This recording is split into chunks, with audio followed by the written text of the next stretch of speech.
Unidad 6. Aspectos a considerar en el reconocimiento de las variaciones patrimoniales. 6.1. Concepto de devengamiento. Identificación de los hechos generadores de variaciones patrimoniales y pautas de reconocimiento de ingresos y egresos. Criterio de lo devengado. Las variaciones patrimoniales deben contabilizarse en los periodos en que se generan, sin entrar a considerar si han afectado los fondos del ente. Para imputar una variación a un periodo, hay que identificar cuál es el hecho generador de la misma. Respecto a determinados hechos, puede existir más de una visión en cuanto a si son generadores de variaciones patrimoniales o no lo son. Ocurre, por ejemplo, con los cambios en los VC. Un resultado está realizado cuando proviene de transacciones con terceros, cosa que sucede cuando la operación que lo origina queda perfeccionada desde el punto de vista de la legislación o prácticas comerciales aplicables. Todos los resultados realizados están devengados, en el periodo de realización o en alguno anterior, pero no todos los resultados devengados están realizados. Pautas de reconocimiento de resultados. Las pautas básicas para el reconocimiento de resultados son: imputar la variación patrimonial al periodo en que se produjo el hecho sustancial que las generó. Se imputarán solo variaciones patrimoniales objetivamente midables. Actuar con prudencia, se deben evaluar todos los riesgos de la operación. Pautas de imputación de gastos. Si el gasto guarda clara relación con un ingreso, se debe registrar en el periodo en que se registró el ingreso. Si el gasto no guarda relación con un ingreso, se debe determinar si está relacionado con un periodo de tiempo y se lo atribuye al mismo.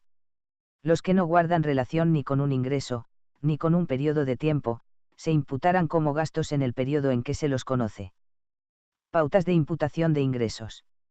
El ingreso se imputará en el periodo en que se produjo el hecho sustancial que lo generó, según el criterio de lo devengado. El ingreso debe ser objetivamente medible. El ingreso debe ser razonablemente definitivo. El incremento patrimonial debe ser prudentemente medido. El incremento patrimonial debe estar medido en moneda de poder adquisitivo homogéneo. Pautas de imputación de ganancias y pérdidas. Al ser resultados de reconocimiento inmediato, se imputan al periodo en que se toma conocimiento de su ocurrencia. 6.2. Capital invertido a mantener. Distintos criterios de determinación: capital físico y capital financiero. Análisis de los efectos que provoca cada criterio. Alternativas en uso. La legislación argentina solo permite distribuir las ganancias realizadas y líquidas.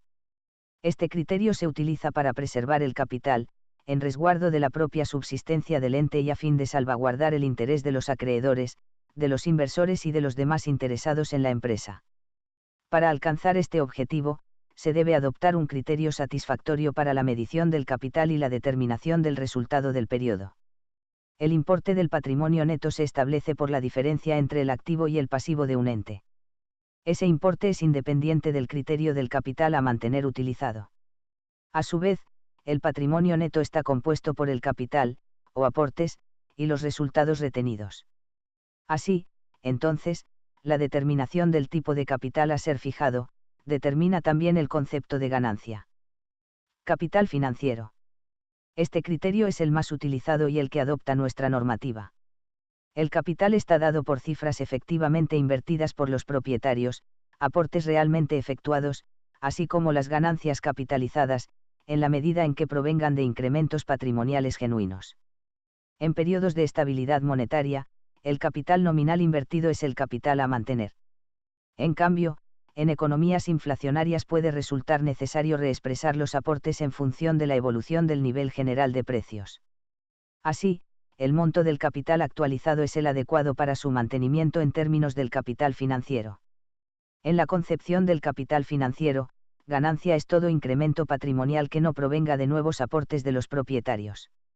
Así, se puede afirmar que el aspecto esencial de esta concepción es que el empresario, si bien tiene un interés en la combinación técnica de los bienes y servicios a producir, persigue como objetivo fundamental obtener un aumento en el dinero que ha invertido originalmente. Capital físico. En esta concepción se trata de mantener el valor de los bienes que determinan la capacidad operativa o productiva de la empresa. Es decir, el capital no se identifica con el dinero aportado, sino más bien con el valor de los bienes físicos necesarios para mantener la capacidad operativa. De acuerdo a este concepto, solo existirá ganancia si la capacidad productiva física o la capacidad operativa de la empresa exceden al final de un periodo la capacidad productiva física que existía al comienzo del mismo. Por supuesto, esta comparación debe efectuarse después de computar los aportes o retiros de los propietarios durante el periodo. La utilidad se determina por el excedente monetario que se obtiene una vez que se reponen los activos consumidos en la producción de los bienes y servicios. El supuesto básico es que la empresa continúa con la misma actividad y, en consecuencia, debe reponer sus activos productivos. La principal limitación que tiene este criterio es el de la comparación entre entes que no tienen el mismo objeto, o inclusive entre los que tienen el mismo objeto pero con modalidades de producción distintas. Tampoco es posible la comparación entre diversas actividades dentro de un mismo ente. 6.3. Hechos posteriores al cierre. Concepto. Distintas clases, sus características y el tratamiento contable asignado. Importancia en la tarea de evaluación.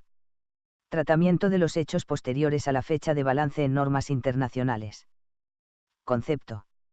Son los hechos que se producen entre la fecha de cierre del ejercicio económico anual y la emisión de los respectivos EECC. Se considera fecha de emisión la que el directorio, y no la asamblea de accionistas, aprueba los EECC. Clases. Hechos nuevos, en caso de ser significativos, se pueden exponer en nota a los EECC. Ejemplo, una empresa con cierre a diciembre de 2001 debió haber explicado por nota los efectos de las medidas económicas, especificación de contratos, inversiones y deudas, etc., que dispuso el gobierno a partir de esa fecha. También puede ser el caso de una compañía que luego del cierre sufre un siniestro que afecte la capacidad operativa del ente. Hechos confirmatorios, de situaciones existentes al cierre del ejercicio o que aporten elementos de juicio sobre ellas.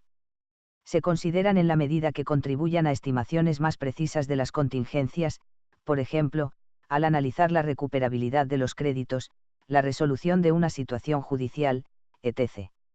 Nuestra normativa, en la RT 17, dispone que deberán ser considerados los hechos posteriores que proporcionen evidencias confirmatorias de situaciones existentes a la fecha de cierre de ejercicio o permitan perfeccionar las estimaciones correspondientes a la información en ellos contenida.